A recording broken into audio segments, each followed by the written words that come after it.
مقام لوط علیہ السلام پر آیا ہوں اور بنو نعیم کے علاقے میں آیا ہوں، پہلے بھی دکھا چکا ہوں۔ اور دیکھیں یہ حضرت لوط علیہ السلام کی قبر ہے رفقائے ختم نبوت کے ساتھ۔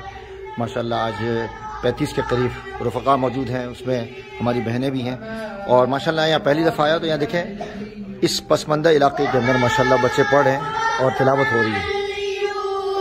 ایک قاری صاحب بیٹھے اور تلاوت ہو رہی ہے ماشاءاللہ۔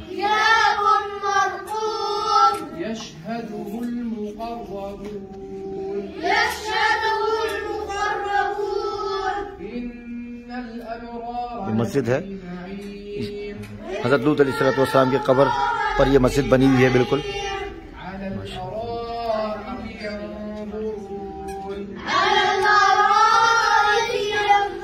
قرآن کریم کی حفاظت کا کام لیا جا رہا ہے ماشاءاللہ ماشاءاللہ۔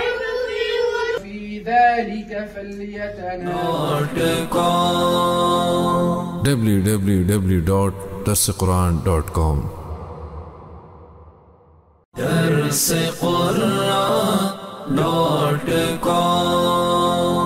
www.darsequran.com